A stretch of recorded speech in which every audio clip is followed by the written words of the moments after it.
Bonjour à toutes et à tous. L'intelligence artificielle, on en entend parler partout et pour cause. Elle est en train de redéfinir complètement les règles du jeu dans le monde professionnel.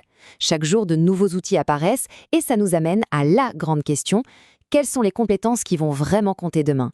C'est ce qu'on va décrypter ensemble aujourd'hui. Oui, c'est vraiment la question que tout le monde se pose. Parce que ça va tellement vite. Un jour, un nouvel outil, le lendemain, un nouveau modèle, une nouvelle technique. On peut vite se sentir un peu submergé et ne plus savoir par où commencer pour bien préparer l'avenir. Et ce sentiment d'être un peu perdu, il est tout à fait normal. Il suffit de regarder ce qu'on trouve en ligne. Prenez ces deux listes, par exemple. L'une parle de 12 compétences, l'autre de 9. Ok, certaines se ressemblent, mais d'autres n'ont rien à voir. Face à cette masse d'informations, qui sont parfois contradictoires, c'est facile de se sentir un peu paralysé. Mais la bonne nouvelle, c'est que le secret, ce n'est pas de courir après chaque nouvelle application qui sort. Non, la vraie stratégie, c'est de se concentrer sur des capacités fondamentales, des compétences de fond qui, elles, ne seront pas démodées dans 6 mois. Et c'est justement ce qu'on va explorer en 4 grands thèmes. Allez, on commence par la base de la base, la communication. Savoir bien dialoguer avec une intelligence artificielle, c'est la pierre angulaire sur laquelle tout le reste repose. C'est le point de départ incontournable. On appelle ça le prompt engineering ou l'ingénierie de requête. Mais oublions le terme technique. En gros, c'est l'art de donner la bonne instruction pour obtenir la réponse parfaite. C'est savoir parler à des IA comme ChatGPT, Claude ou Gemini. Et maîtriser cet art, croyez-moi, ça change absolument tout. Il y a une citation de Greg Coquillo, un expert en IA, que je trouve fantastique. Il dit que ces modèles sont notre nouveau système d'exploitation pour la pensée. L'image est parfaite, non? Ça montre bien à quel point ils deviennent une sorte d'extension de notre propre cerveau, un outil pour mieux réfléchir. Mais attention, savoir bien poser la question, ça ne suffit pas. Un modèle comme ChatGPT, aussi intelligent soit-il, ne connaît rien de vos documents internes, de vos données privées.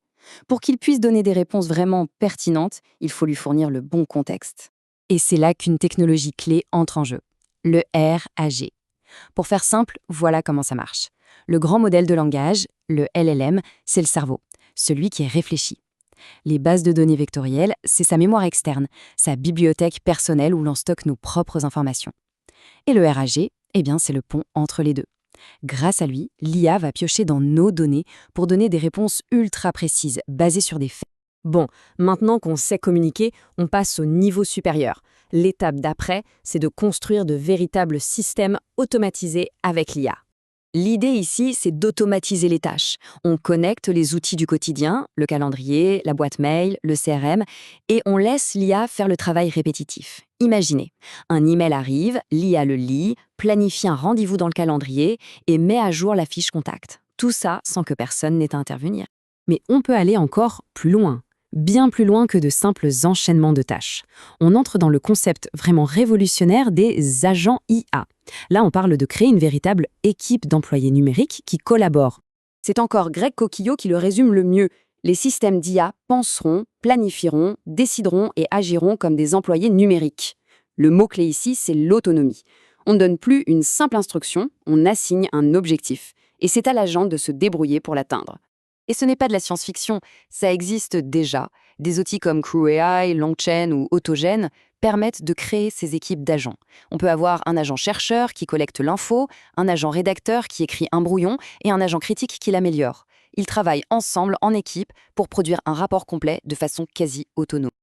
Après la communication et la construction de systèmes, passons à la partie la plus visible, la plus spectaculaire, la création. C'est souvent là que l'IA bluffe le plus. L'IA générative est en train de tout bouleverser. Le processus de création de contenu est méconnaissable.